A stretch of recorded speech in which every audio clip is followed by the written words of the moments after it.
Ce matin, on va parler de la conversion de Corneille dans Acte 10. Je ne sais pas s'il y en a qui s'en souviennent, là, quand il y a une nappe qui descend, puis qu'il y a tous les animaux, puis les quadrupèdes, puis les insectes, puis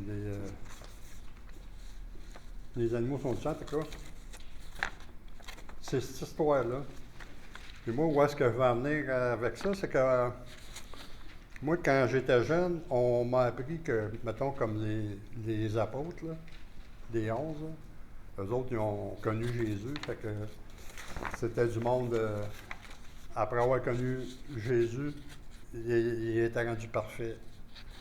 Puis dans le texte, on va apprendre, tu sais, parce que nous autres, des fois, on pense qu'on n'est pas à la hauteur pour parler de Dieu. On pense qu'il nous manque de quoi. On va apprendre que les apôtres, finalement, il y avait des arrière-pensées qui restaient un peu poignés quand même. Puis alors, je vais vous montrer ça.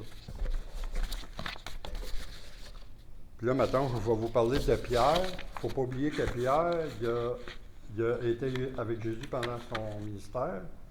Pierre, il a même marché sur l'eau. C'est le seul qui a fait ça. Quand Jésus il a marché sur l'eau, Pierre aussi.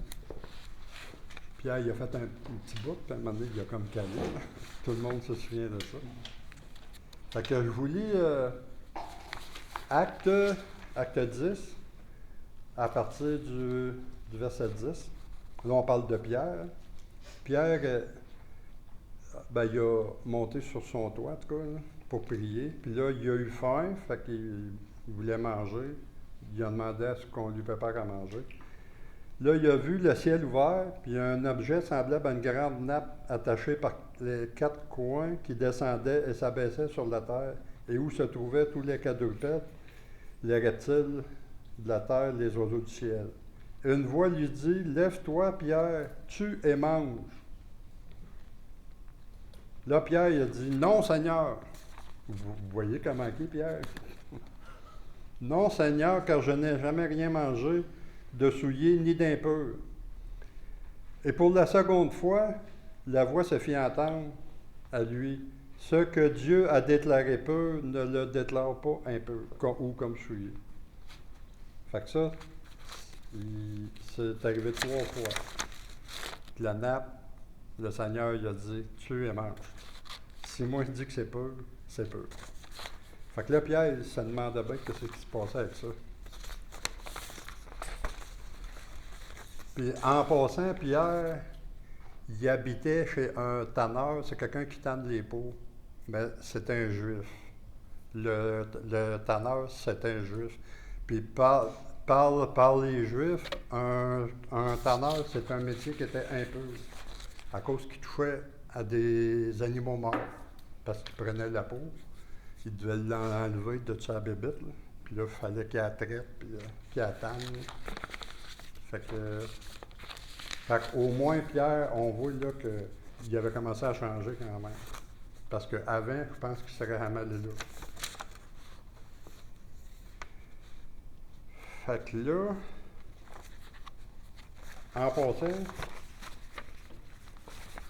les Juifs pensaient aussi que c'était les Juifs qui étaient le top, là. Puis on se souviendra que le centenier qui avait été voir Jésus pour son esclave, en tout cas, je ne sais pas comment le dire, qui était malade, là, qui était mourant. Jésus, il a dit, « J'ai jamais vu autant de foi, même pas chez un Juif. » Puis là, c'était pas un Juif, là, c'était un Romain. Fait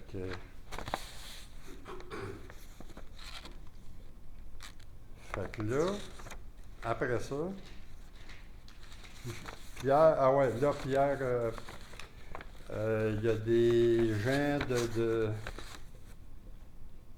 Corneille qui vont chercher Pierre. Fait que là, Pierre, il part parce que Dieu, il a dit, il y a des gens qui s'en viennent te chercher, pas que tu ailles là. Fait que là, Pierre dit, c'est correct. Mais là, Pierre, quand même, quand il arrive là, il rentre dans la maison de Corneille, puis la maison est pleine. Fait que là, lui, ça, là, c'est des non-juifs, là. C'est tous des Romains qui sont là. Fait que là, Pierre, la première affaire qu'il trouve à dire, vous savez qu'il est interdit à un juif de se lier avec un étranger ou d'entrer chez lui. Mais Dieu m'a appris à ne considérer aucun homme comme un peu ou souillé. Là, mettons, on pourrait dire que Pierre commençait à comprendre le sens de la nappe qui descendait. C'était pas juste lié à la nourriture. Puis, c'est sûr que Pierre, il avait grandi avec l'idée que les non-juifs, ils étaient inférieurs aux juifs spirituellement. Ils pouvaient être spirituels quand même, mais il fallait quasiment qu'ils deviennent juifs.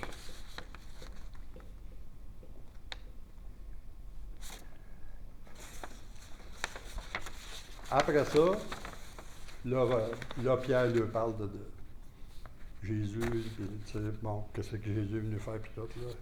Il leur parle de la parole de Dieu. Puis là, qu'est-ce qui arrive? Le Saint-Esprit descend sur eux autres. Pareil comme pour les Juifs, mais ça, pour des non-juifs, je pense que c'était la première fois que ça arrivait. Puis Pierre lui-même, il a comme resté surpris de ça, en premier abord. Puis après ça, il a dit, je comprends maintenant que Dieu ne fait pas de favoritisme. Ça veut dire que Dieu, il accepte tous les peuples. Puis, pour parler de Pierre, si on va un peu plus loin, c'est quoi déjà?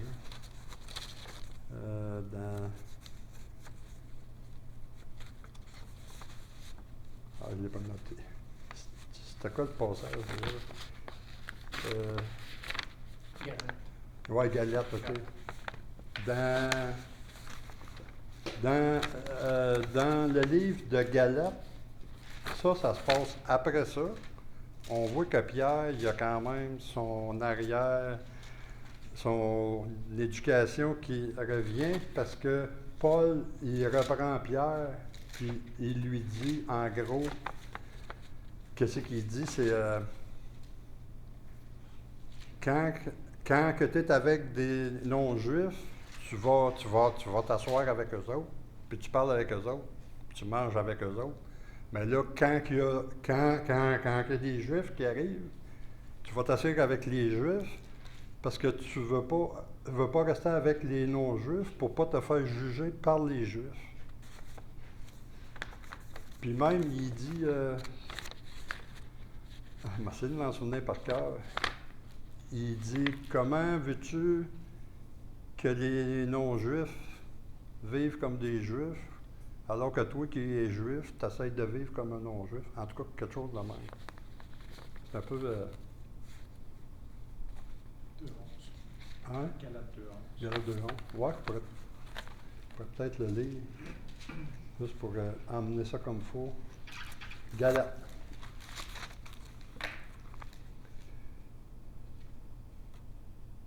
Ah ouais, pas 1, 2, ok, excusez. Bon. 2... Oui, OK. Mais lorsque Céphas vint à Antioche, je lui ai résisté en face parce qu'il était répréhensible. En effet, avant l'arrivée de quelques personnes envoyées par Jacques, il mangeait avec les païens, et quand le feu venu, il s'esquiva et se tint à l'écart par crainte des circoncis.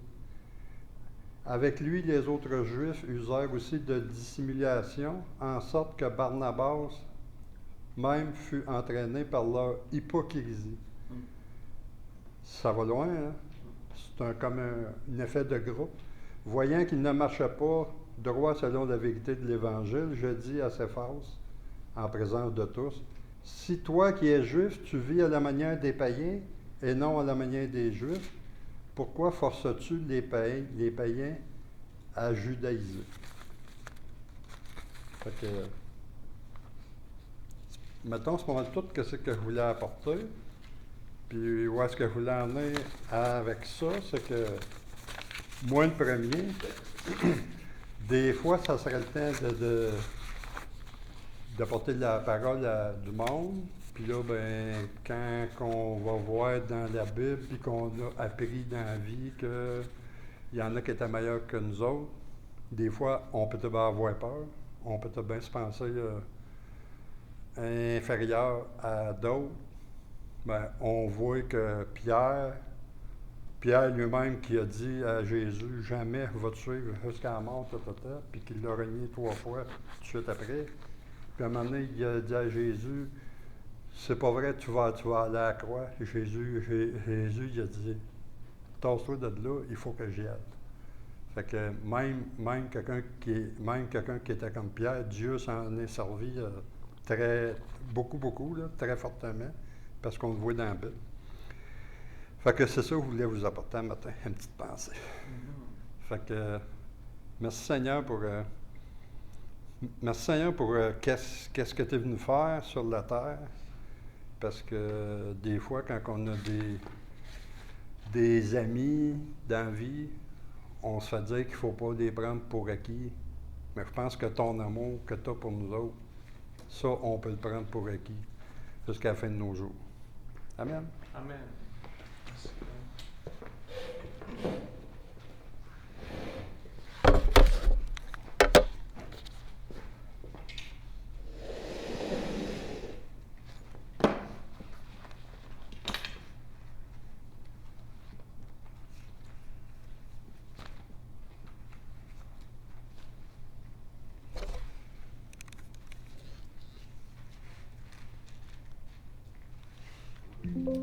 Ouais.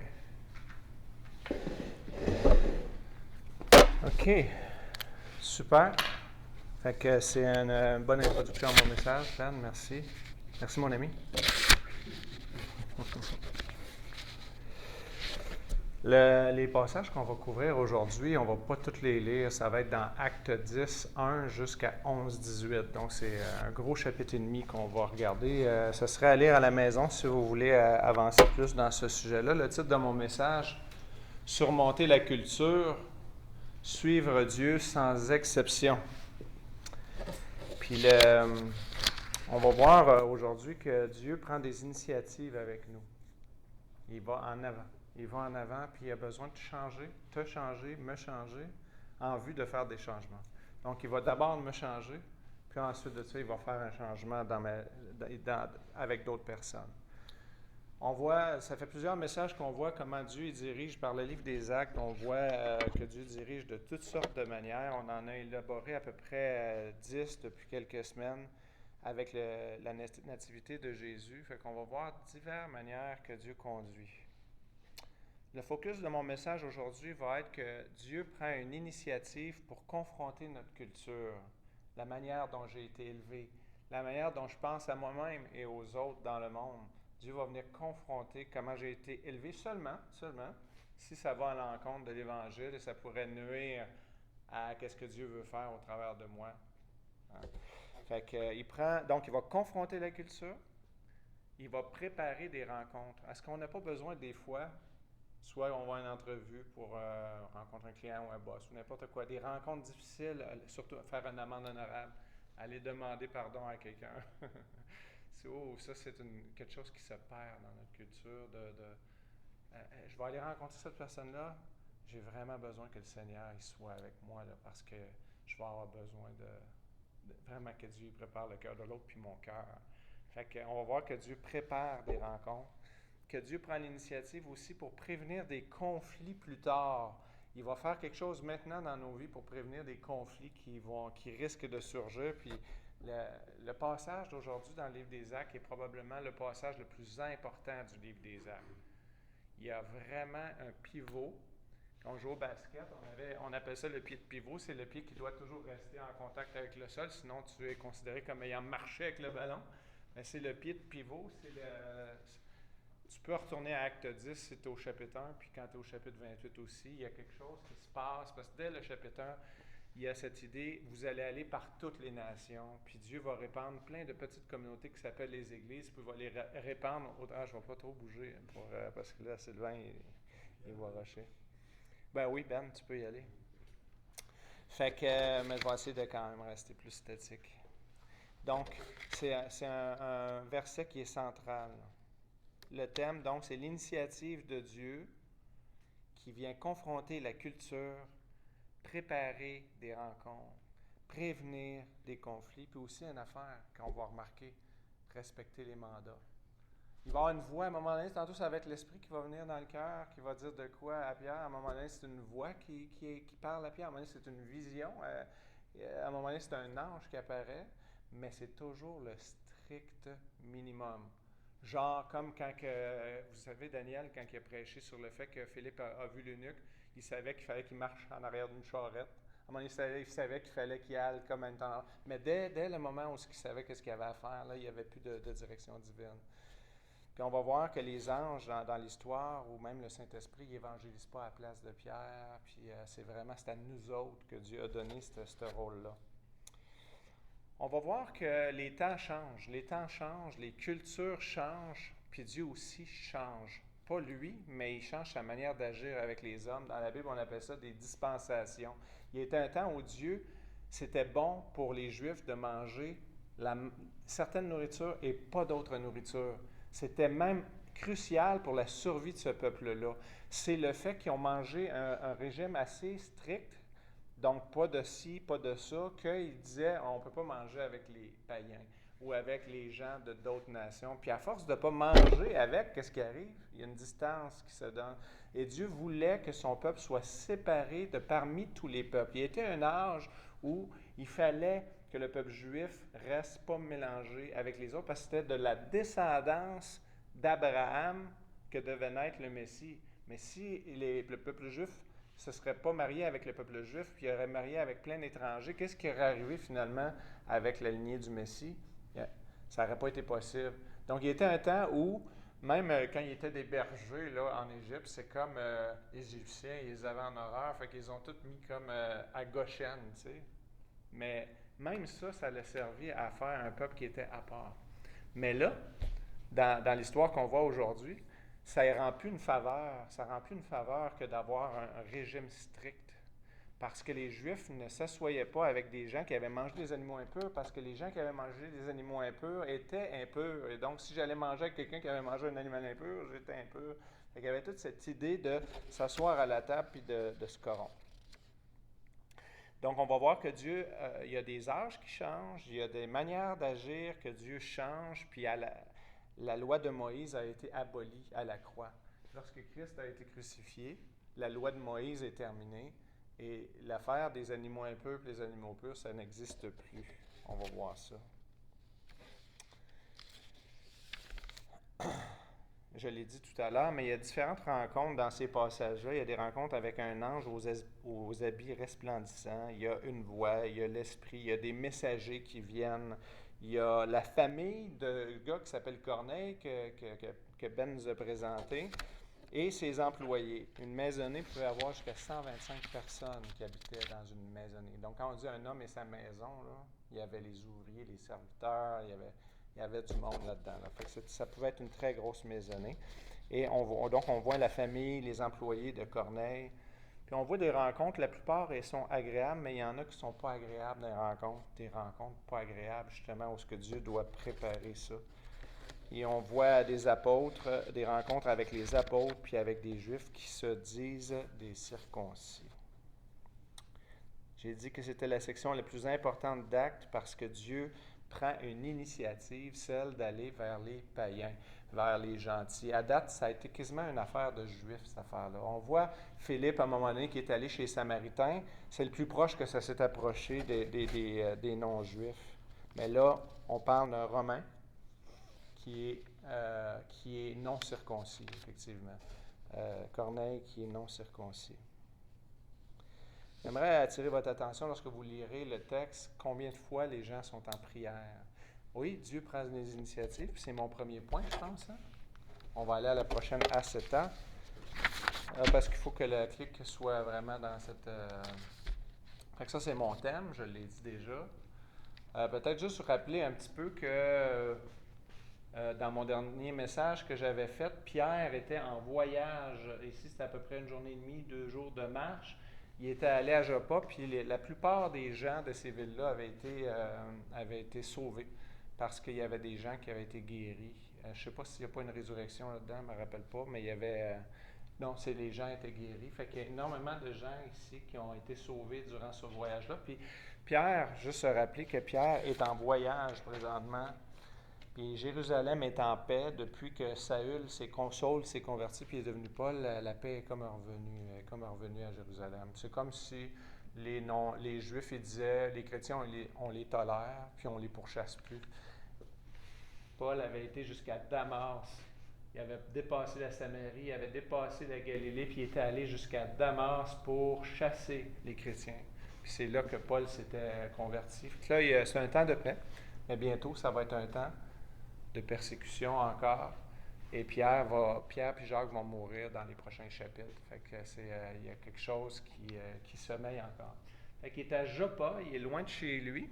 Puis c'est là que se passe l'histoire.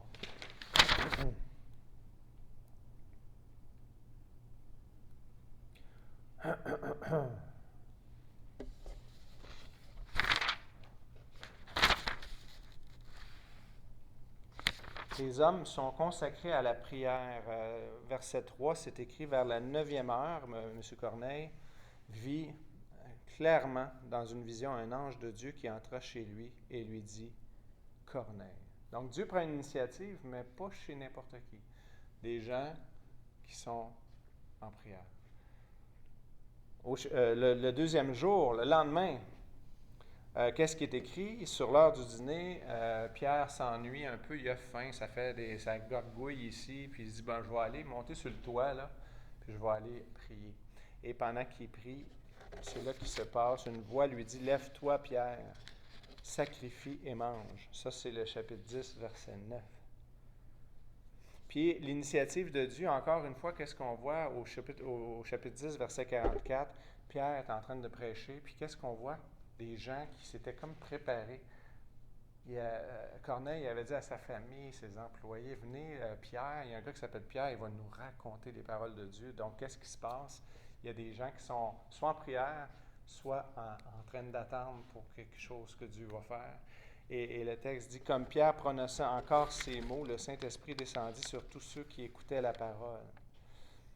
Ça, c'est une initiative, parce qu'il n'a pas dit, vous allez prier, vous allez confesser vos péchés, je vais prier pour vous, puis vous allez recevoir le Saint-Esprit. Pierre est juste en train de parler, puis il n'a pas encore fini de parler, que tout le monde commence à parler dans d'autres langues. C'est vraiment une initiative de Dieu. On va voir qu'il y a une initiative de Dieu, mais il y a quelque chose qui précède cette initiative-là. Dieu a retrouvé soit des gens qui étaient en train de prier, soit des gens qui étaient assis puis qui écoutaient attentivement pour recevoir les paroles du Seigneur. Il y avait soif d'entendre. La place où l'initiative a été prise est assez étonnante aussi. Elle est à Césarée. À quoi vous fait penser ce nom-là? César. Donc, c'est une ville qui porte le nom de César. Puis, dans cette ville-là, il y a un temple dédié à César. On prie César. On a un hippodrome au nom de César. Et c'est des gens, on va voir plus tard que c'était un Romain incirconcis. C'est la place où probablement il restait là parce que lui était une chef de 100 soldats. Il faisait partie de 6 chefs de 100 qui étaient une cohorte. Puis, eux autres, il y avait 10 cohortes qui faisaient partie de 6000 soldats qui étaient une légion. Fait que lui était un gendarme, si on peut dire, de 100 soldats. Donc, il habitait avec d'autres Romains. Donc, c'était la capitale romaine du coin. On va lire, puis cet homme-là, peut-être juste mentionner que c'était un homme dévoué. Et non seulement lui était dévoué, mais il encourageait sa famille à faire les mêmes choses que lui. Il craignait Dieu. Craindre Dieu, ça voulait dire c'est quelqu'un qui suivait le Dieu du peuple d'Israël. Il n'était pas prosélyte nécessairement. Les prosélytes, c'est ceux qui se faisaient circoncire et se faisaient juifs, puis ils faisaient tout ce qu'ils obéissaient à toute la loi de Moïse.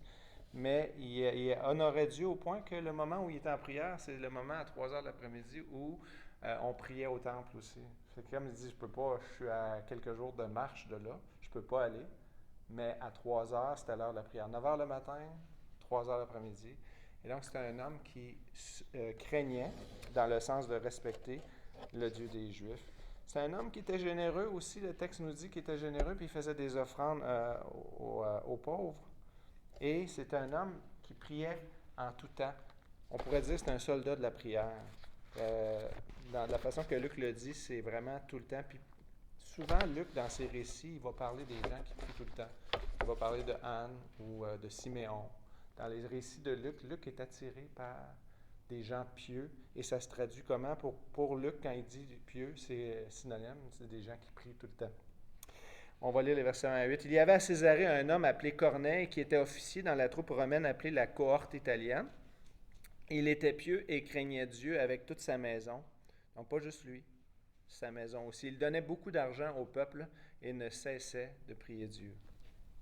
Vers 3 heures de l'après-midi, il vit clairement dans une vision un ange de Dieu entrer chez lui et lui dire « Corneille !» Il fixa les regards sur lui et rempli de crainte répondit « Qu'y a-t-il, Seigneur ?» L'ange lui dit « Tes prières et les dons que tu as faits sont montés devant Dieu et il s'en est souvenu. Maintenant, envoie des hommes et fais venir Simon, surnommé Pierre. Il est logé chez un certain Simon, ça en fait des Simons ça, un tanneur dont la maison se trouve près de la mer. Dès que l'ange lui avait parlé fut parti, Corneille appela 2 de ses serviteurs et un soldat pieux parmi ceux qui étaient attachés à son service. Il leur raconta tout ce qui s'était passé et les envoya à Jaffa. Dieu, ce qui est frappant dans ce passage-là, c'est que Dieu s'est souvenu. Il s'est souvenu. Puis la seule place où dans la Bible où c'est écrit dans le Nouveau Testament, il s'est souvenu, c'est quand la femme elle a versé un parfum. Puis Jésus dit, cette femme-là, on va se souvenir de ce qu'elle a fait. C'est comme si Dieu disait à ses anges, « Hey, as-tu vu ce gars-là? Regarde comment il est généreux. Il est toujours en train de prier. Il est toujours en train de me prier. Puis il fait des offrandes à plein de monde. C'est un homme très généreux. Il va falloir, les anges, qu'on l'utilise, cet homme-là. On attend notre tour, il faut utiliser cet homme-là. On cherche quelque chose. À un moment, il s'en est souvenu. Il l'a ramené à son... C'est spécial. Il s'en est souvenu. Puis l'expression dans la Septante qui donne les sacrifices de l'Ancien Testament, c'est le même mot que pour les aumônes. C'est un sacrifice. Il fait des dons aux pauvres, mais c'est comme aussi, il s'est souvenu de ses sacrifices. Vous lirez à Malachie 1:11. Non, je vais le lire. Il y avait chez les Juifs un problème où on négligeait les sacrifices dans le temple. Car depuis le lever du soleil jusqu'à son couchant, mon nom est grand parmi les nations, et en tout lieu on brûle de l'encens en l'honneur de mon nom, et on présente des offrandes pures. Car grand est mon nom parmi les nations, dit l'Éternel des armées. C'est pas juste en Israël, c'est pas juste avec le peuple juif qu'on offre des sacrifices. Non. Malachie 1:11. Mon nom est grand parmi les nations. Dieu s'est révélé parmi les nations. Mais il a choisi le peuple juif pour envoyer son Seigneur.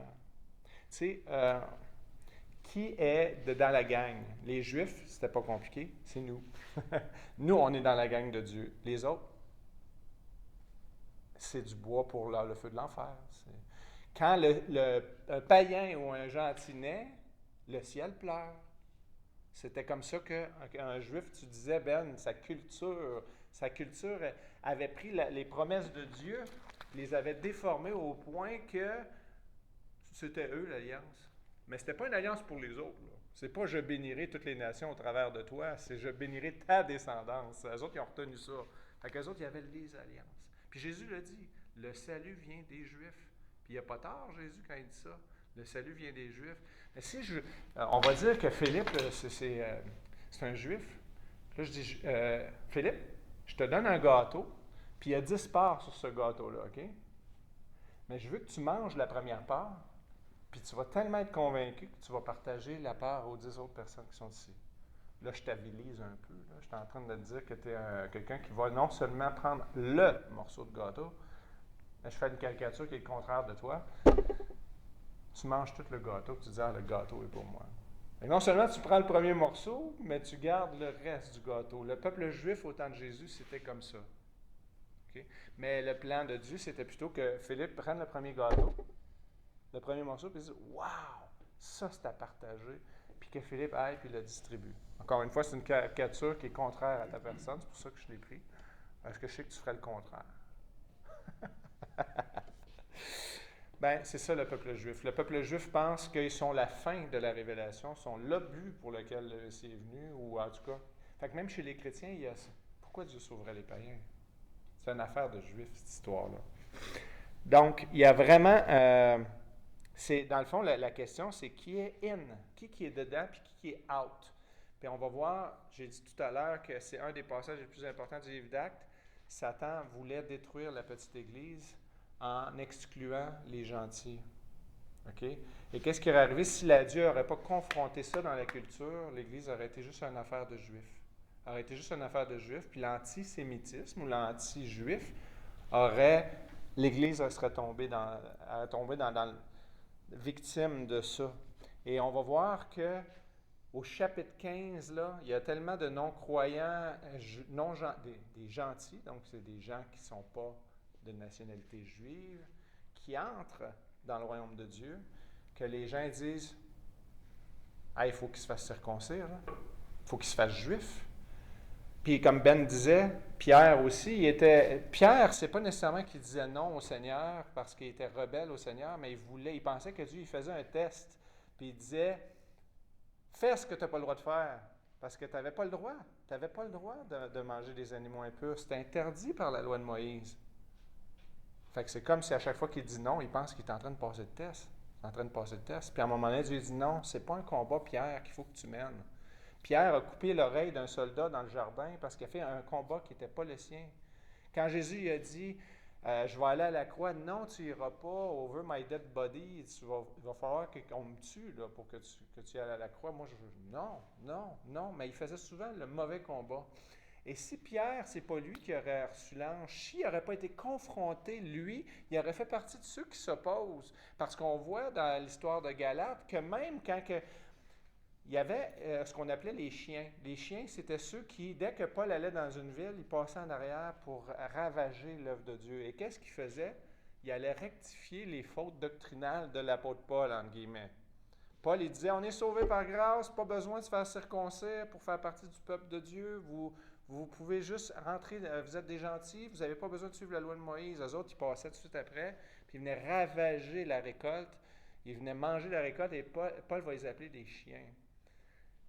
Et ces gens-là, ils viennent ravager, puis ils disaient, « Hey, bon, master, que vous avez reçu Jésus, là, ben, il va falloir vous faire circoncire, puis il va falloir que vous deveniez juif. » Et donc, il y a eu une tension incroyable, puis c'est ce qui va arriver. Quand j'ai dit que dans la rencontre d'aujourd'hui, il y a des gens que c'est agréable, il y en a d'autres, c'est pas agréable, c'est que quand que Pierre revient, il se fait recevoir à Jérusalem, puis entendre dire que des Romains non circoncis, ils ont rentré dans l'Église. Puis là, ça fait un mouvement dans l'Église, là, c'est comme « Ah! » Fait qu'on va voir ça. Dans le fond, c'est une cause de conflit.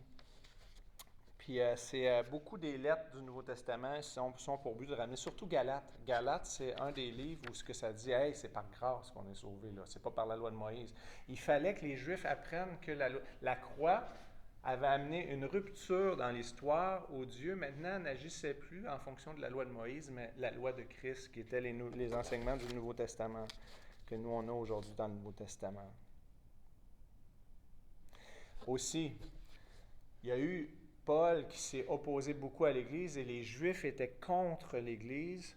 Bon, on est dans un temps de paix, mais on s'entend que les Juifs, ceux qui ont traversé dans le christianisme, ils l'ont fait, là, mais que l'Évangile ne trouve pas racine chez le peuple juif autant qu'elle le trouverait chez les gentils.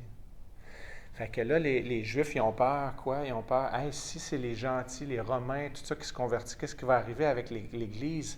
L'Église est en péril, les gens vont devenir des idolâtres ou ils vont perdre leurs racines. Encore une fois, c'est la culture. Ils vont perdre leurs racines. Hein? culturel. On a peur que les gens perdent leurs racines. Puis on dit la manière que les gens vont garder leurs racines juives, c'est en gardant l'alimentation sévère, en continuant à se circoncire, en continuant à faire ce qu'on faisait à peuple juif. Il faut rester comme pareil. T'sais.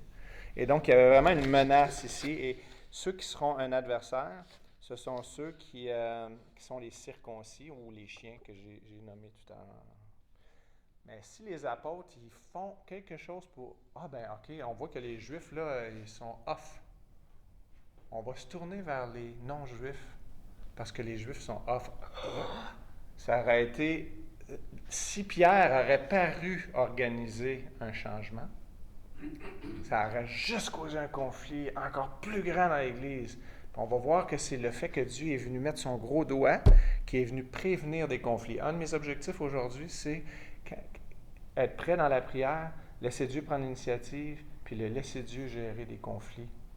Hein, parce que quand on met notre patte, puis qu'on prend l'initiative de gérer un conflit, puis qu'on n'a pas invité Dieu, bien des fois, ça fait un plus grand conflit. Il confronte la culture. On va lire le verset 9 à 16. Il confronte la culture. Le lendemain, alors que ces hommes étaient en route et qu'ils s'approchaient de la ville, ça c'était les hommes que le centenier avait envoyés, là. Pierre monta sur le toit vers midi pour prier. Il eut faim et voulut manger. Pendant qu'on préparait le repas, il tomba en extase et il vit le ciel ouvert et un objet semblable à une grande nappe attachée aux quatre coins qui descendait et s'abaissait vers la terre. À l'intérieur se trouvaient des quadrupèdes, des reptiles de la terre, ainsi que des oiseaux du ciel.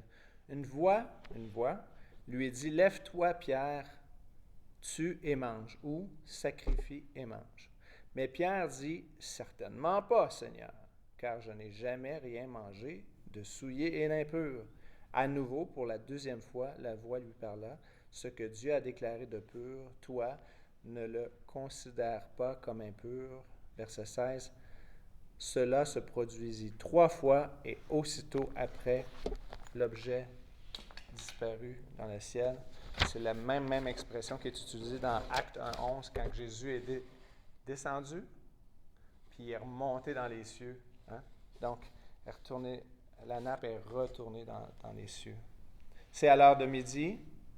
Il y a un temps de prière. Je veux juste qu'on le remarque encore. Il y avait un temps.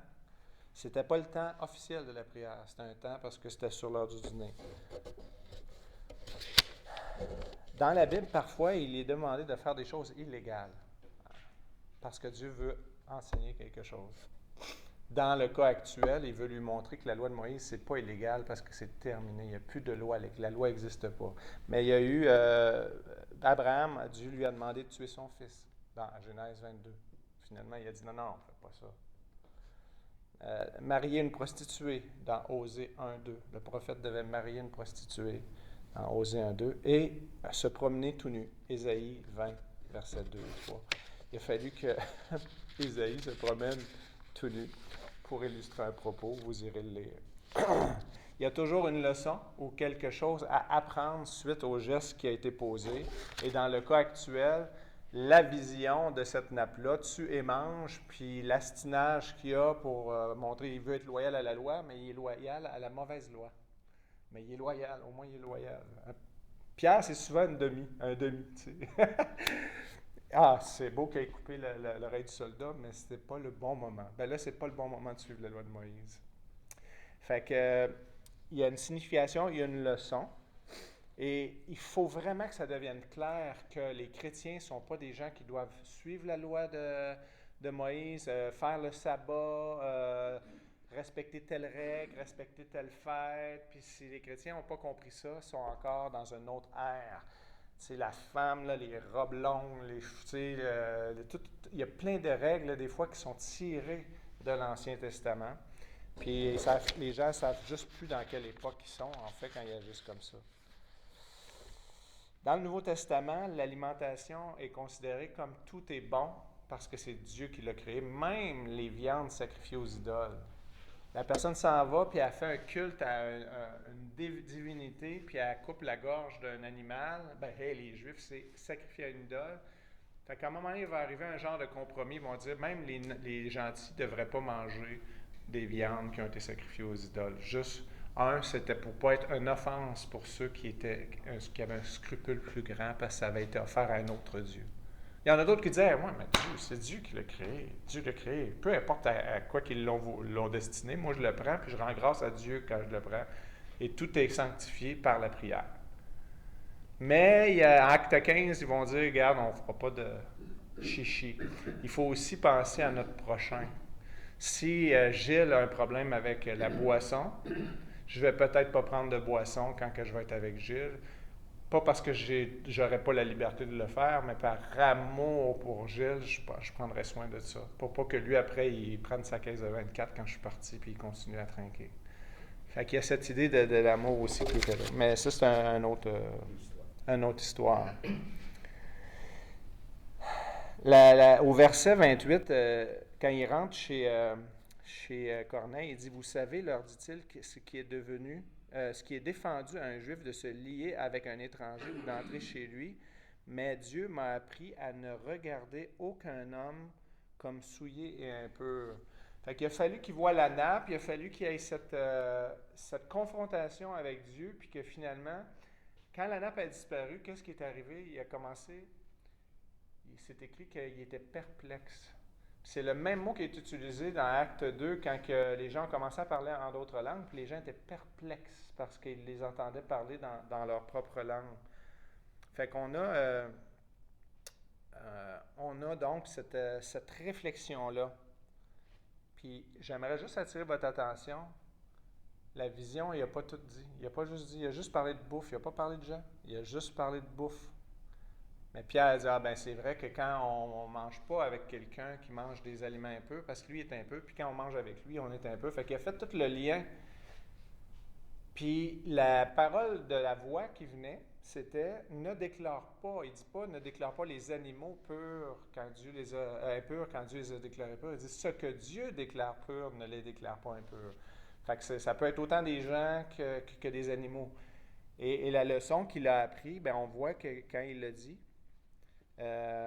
c'est Dieu, je ne serais pas supposé de rentrer dans votre maison.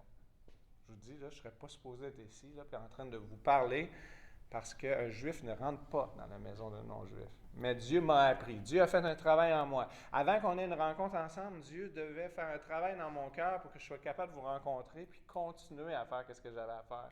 Sinon, je ne serais pas venu. L'ironie, pourquoi c'est pas Corneille qui va voir Pierre? Non, c'est une maison d'un Romain avec plein de Romains incirconcis, puis c'est Pierre qui est l'intrus dans cette histoire-là. Mais c'est ça qui est beau, parce que c'est ça l'Église. L'Église, c'est des gentils et des Juifs, mais l'ironie, c'est comme le bon Samaritain. Le pire exemple que tu peux donner à un Juif, c'est de parler d'un Samaritain. Il était haï par les Juifs. Jésus dit, c'est qui est le prochain de cet homme-là? C'est celui qui... Ils sont obligés de dire le Samaritain. Mais là, l'histoire, là, c'est une caricature parce que non seulement c'est un centenier, un Romain incirconcis, tous ses amis, toute sa famille, c'est probablement tous des incirconcis. Pierre arrive comme l'intrus. Et Dieu lui demande de faire quelque chose qui va contre sa culture. Dieu est venu briser ou éduquer pour confronter ce qui, dans sa culture, était contre l'Évangile. Une fois que ça a été fait, il l'a testé, il l'a amené là-dedans. Et puis là, il est rentré dans la maison.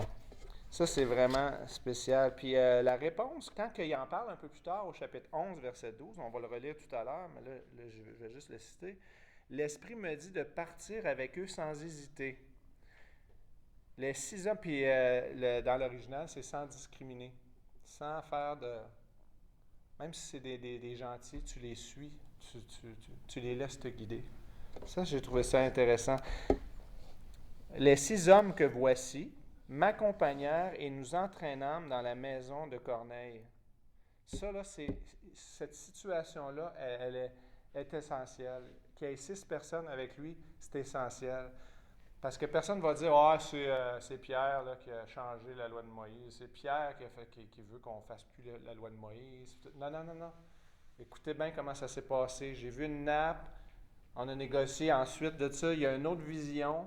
La personne a eu une vision, puis il m'a envoyé du monde me chercher. Puis nous 6 que vous voyez dans cette rencontre difficile-là, il était là aussi. Et donc, il y a cette idée qui s'est levée sans hésiter. On parle beaucoup de direction divine ces derniers temps. Puis les points que je vais amener dans mon message qui sont répétés, c'est la prière. La prière. Dieu donne un morceau de réponse. Perplexité, un genre de...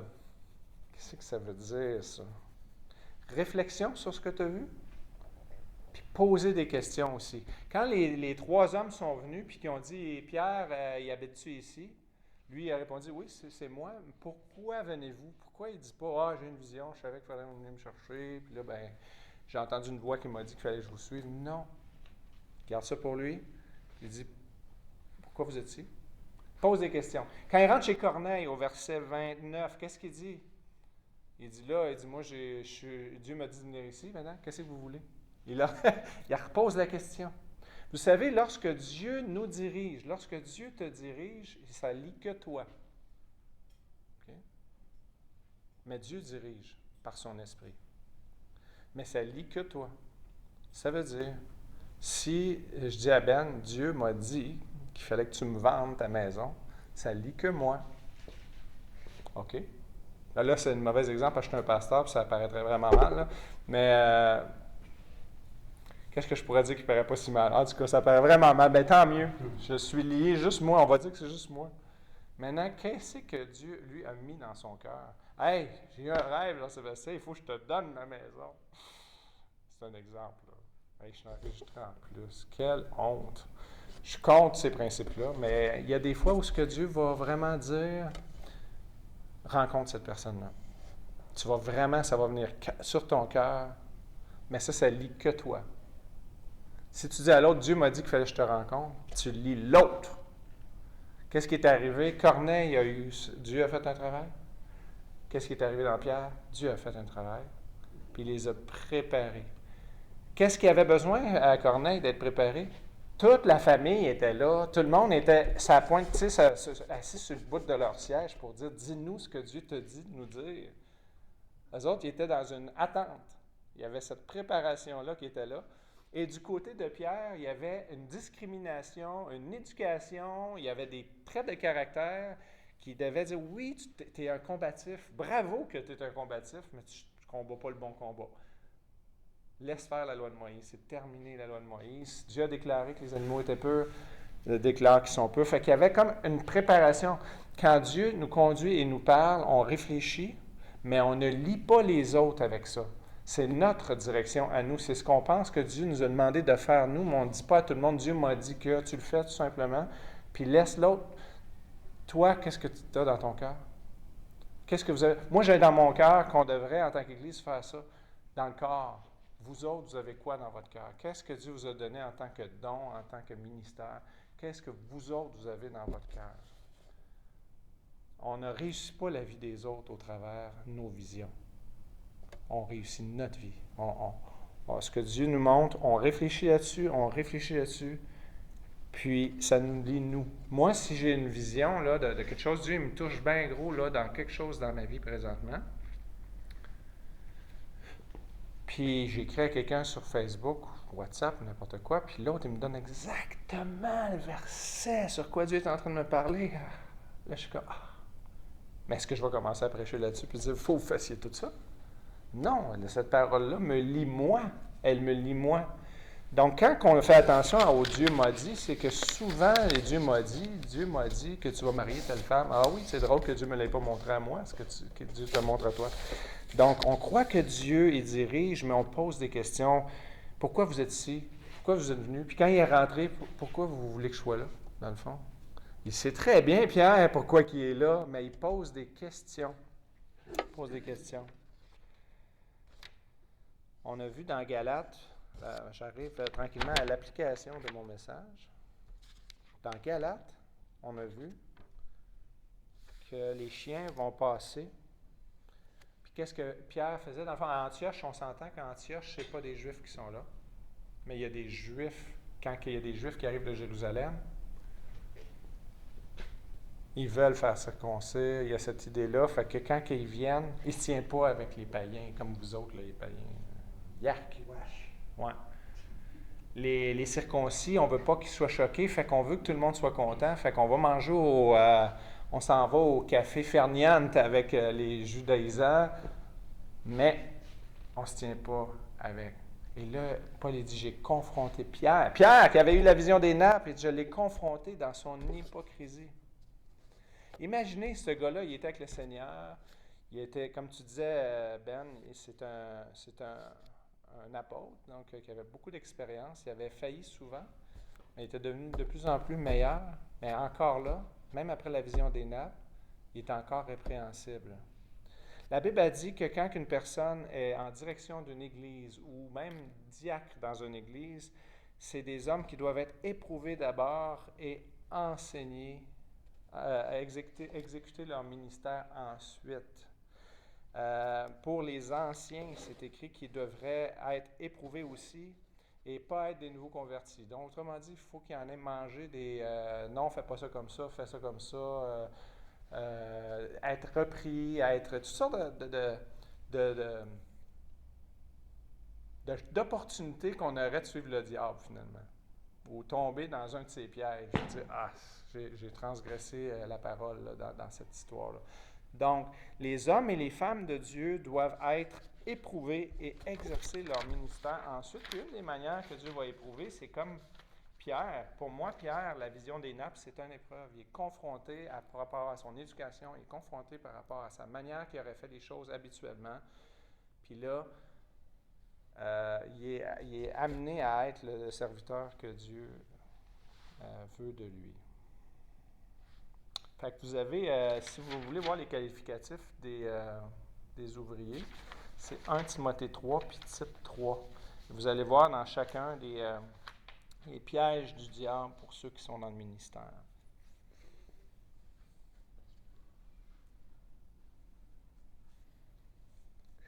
On va lire le verset 11 à 18 du chapitre 1 à 18 du chapitre 11.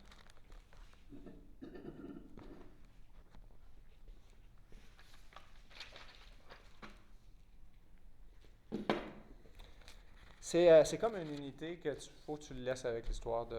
Elle fait du sens. Tu ne pourrais pas faire juste un autre message avec ça. Ça fait du sens que ce soit là. Donc, vous vous rappelez de la map ici, là? Ah, j'ai pas avancé mes acétates tout au long, mais c'est pas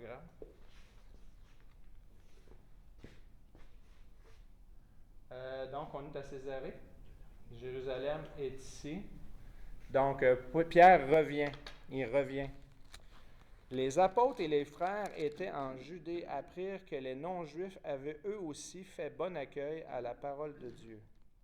Et lorsque Pierre monta à Jérusalem, ceux qui étaient circoncis lui adressèrent des reproches. C'est quoi qui est arrivé de mal? Les non-juifs avaient accepté. Les non-juifs avaient fait bon accueil à la parole de Dieu. Qu'est-ce qu'il y a de mal là-dedans? Qu'est-ce qu'il y a de mal là-dedans? Je veux dire, réjouis-toi, Caroline. Tu me fais penser au frère du fils prodigue qui reste dans son cabanon en train de réparer des bicycles au lieu de venir faire la fête. C'est quoi qui se passe? Qu'est-ce qui est le problème, hein? Et lorsque Pierre monta à Jérusalem, ceux qui étaient circoncis lui adressèrent des reproches en disant « T'es entré chez des incirconcis et tu as mangé avec eux. » Arc! Ah, le légalisme. Pierre se mit à leur exposer dans l'ordre tout ce qui s'était passé. Il dit, j'étais dans la ville de Jaffa pendant que je priais. J'eus en extase une vision, un objet qui ressemblait à une grande nappe attachée aux quatre coins, descendant du ciel et jusqu'à moi. Et je l'ai examiné attentivement et j'ai vu les quadrupèdes de la terre, les bêtes sauvages, les reptiles ainsi que les oiseaux du ciel. Puis j'ai entendu une voix qui me disait, lève-toi Pierre, tue et mange. Mais j'ai dit, certainement pas, Seigneur. C'est comme vous. Seigneur, je n'ai jamais rien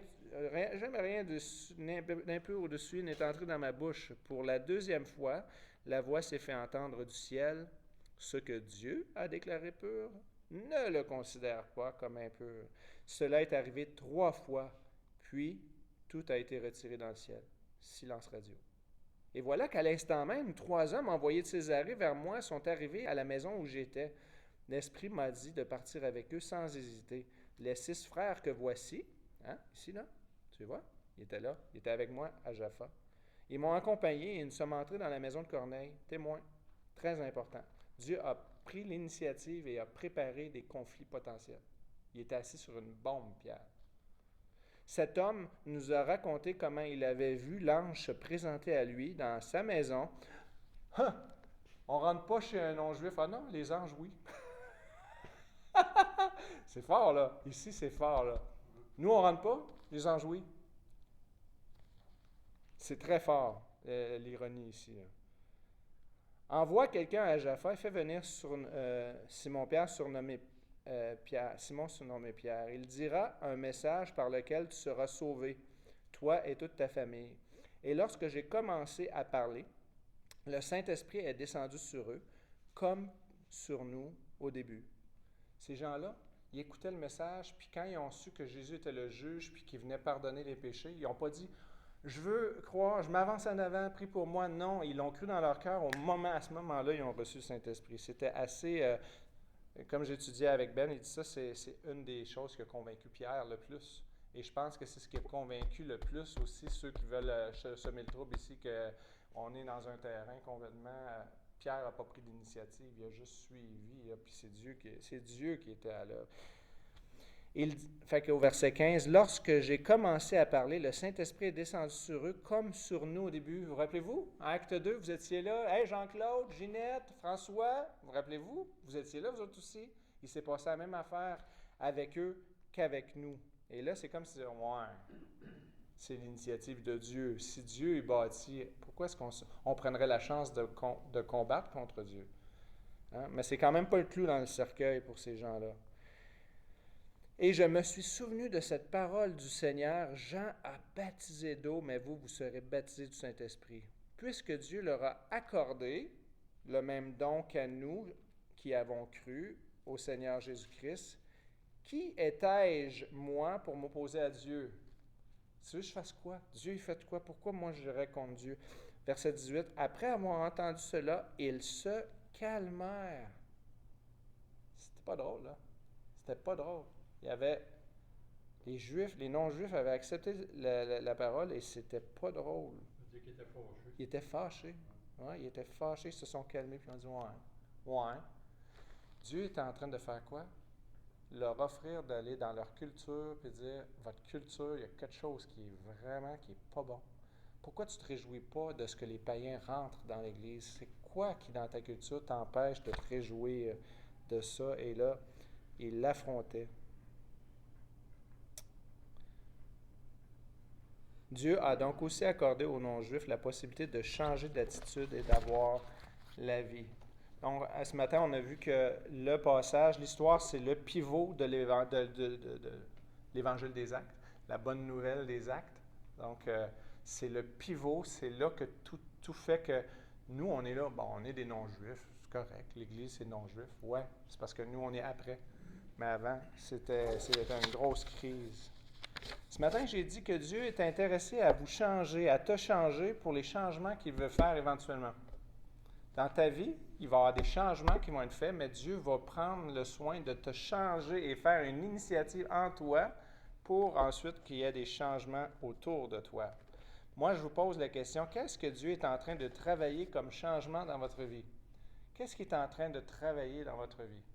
C'est quoi le numéro 1, numéro 2, numéro 3 que lui est en train de travailler? Ce n'est pas votre objectif, mais vous savez que il y a quelque chose, ça vient toujours chercher quelque chose à cet endroit-là dans votre vie. C'est-tu la procrastination? C'est-tu la manière dont tu te vois? C'est-tu la manière que tu réponds? C'est-tu... c'est toutes ces choses. Une des choses en particulier, ben, c'est parce que je suis près de moi. Oh, Puis moi, ça fait partie des choses que Dieu me montre. On a vu dans le message que Dieu prend l'initiative, mais chez des gens qui prient ou qui sont assis pour écouter la parole. Laissez Dieu venir montrer de la lumière dans son cœur. Donc, y a-t-il quelque chose que tu perpétues? Ton arrière-grand-mère faisait ça, ta mère faisait ça, tu fais ça, puis tes enfants, tu vois qu'ils font ça, eux autres aussi. Il y a un changement de culture à avoir, puis il faut que ça s'arrête à toi. Il y a des choses qu'il faut que Dieu change dans nos vies. Et encore, je veux juste finir avec un mot d'encouragement. Hey Sylvie, Ginette, Pierre, Sylvain, Benoît, Stéphanie, Philippe, Guylaine, Lise, Daniel, Dieu a entendu tes prières et s'en est souvenu. Tu as fait une offrande. Tu fais des offrandes régulièrement. Tu es en train de montrer que les autres comptent plus parfois que toi-même dans tes besoins personnels. Je m'en suis souvenu. Je me suis souvenu de l'offrande que tu as faite pour l'Afghanistan, celle que tu as faite pour l'Ukraine. Je me souviens du Liban. Je me souviens que tu les as aidés. Ils ont acheté des respirateurs. Il y a des gens qui vivent aujourd'hui à cause de tes dons. Je m'en souviens. Puis au ciel, Dieu dit à ses anges, tabarouette, il faut faire de quoi avec ce gars-là, avec cette fille-là? On va faire quelque chose. Les prières et les offrandes utilisées par Dieu au bon moment. Je me souviens de ce que tu as demandé il y a 3 ans. Toi, tu l'as oublié. Moi, je m'en souviens. Tu m'as demandé quelque chose de précis. Je suis en train de l'exécuter. Je le fais. Ah, c'est pour ça que ça brasse dans ma vie. Peut-être. Peut-être. Mais Dieu s'est souvenu. Puis ça, on devrait être encouragé. Ah, mais moi, je n'ai pas d'ange dans ma chambre qui m'apparaissent pour dire Jean-Sébastien, je me suis souvenu de tes prières. Il n'y a pas un être qui marche puis que je vois des traces lumineuses sur le tapis de ma chambre. Je vois rien de ça. C'est bien correct comme ça. Je vois d'autres choses. Hein? J'ai des furets qui commencent à être incontinents. Mais je sais un jour, au tribunal de Christ, Dieu va me dire, je me souviens de... Tu te rappelles-tu, toi, de la prière que tu as faite? Tu avais 17 ans. Tu étais sur le balcon à Brassard. Puis tu m'as dit, Seigneur, dirige-moi dans les œuvres que tu as préparées. Je t'avais donné un verset, Éphésiens 2,10. Puis vois-tu ce verset-là, comment est-ce qu'il y a... Tout au long, je vais te montrer comment j'ai répondu à tes prières. Puis là, on va faire comme, oh, tu as de la suite dans les idées, Seigneur. C'est incroyable. Dieu ne fait rien qu'en réponse à la prière. Il s'est coupé les 2 jambes, puis les 2 bras, ou les 2 bras et les 2 jambes, puis il a mis l'Église à sa place, puis il ne fera rien qu'en réponse à la prière. Il ne fera rien qu'en réponse à la prière, mais c'est quand même lui qui va prendre l'initiative. Fait que Dieu dit, je me souviens qu'il y a quelqu'un d'aveu qui prie. Je me souviens de quelqu'un qui donne. On va faire de quoi cette Église-là? Je me souviens. On va faire quelque chose avec ça. Puis peut-être que vous avez des rencontres difficiles, des amendes honorables à faire. Moi, j'ai eu à le faire à cause des étapes dans Vie renouvelée. Puis j'ai pu écrire un témoignage sur les rencontres difficiles que j'ai eues. Pourquoi? Parce que la personne, quand j'étais allé la voir, elle était préparée. Elle était préparée à recevoir mes demandes de pardon. Ça a fait toute la différence. Depuis, je me suis fait donner un char. Que j'ai pris le char, je le redonne à quelqu'un d'autre. Mais la personne, son cœur a changé, mais son cœur était préparé. J'aurais voulu arranger cette rencontre-là. C'est une personne que je voulais rencontrer avant qu'elle décède. Je me disais, je peux pas croire que j'aide les autres dans le deuil, puis tout ça, que moi, cette personne-là décéderait, puis je ne serais pas prêt. Hein? Fait que Dieu a aidé cette personne-là, puis m'a aidé, moi, à faire face. Donc, avez-vous des rencontres difficiles, des rencontres qu'il faut avoir, des discussions pas faciles, vraiment dans la prière? Mais regarde, ça n'aurait été pas possible. Pierre n'a pas pu rentrer dans cette maison-là. Puis en plus, Pierre est là. Hey, j'ai hâte de vous raconter. Hey, moi, je m'en viens à Jérusalem. Hey, les non-juifs, ils ont reçu la parole. Tout ça. Une claque d'en face, toi. Hein? Je t'annonce une bonne nouvelle, puis tu me ramasses comme ça. Des rencontres difficiles. On ne sait pas des fois qu'on va avoir des rencontres difficiles. On ne sait pas qu'on va avoir des rencontres difficiles. Mais Dieu nous prépare pour des rencontres difficiles. Fait que Père, merci pour ta parole, Seigneur Dieu. Merci qu'elle nous montre plein de sagesse. Elle montre comment tu diriges encore aujourd'hui, comme tu as dirigé dans ce temps-là. Puis merci parce que tu fais un travail dans les cœurs. Tu viens sonder nos cultures, nos manières qu'on a toujours fait les choses. Puis oui, des fois, tu nous confrontes. Aide-nous à déterminer ou à découvrir ça à quoi tu travailles pour qu'on ne se décourage pas.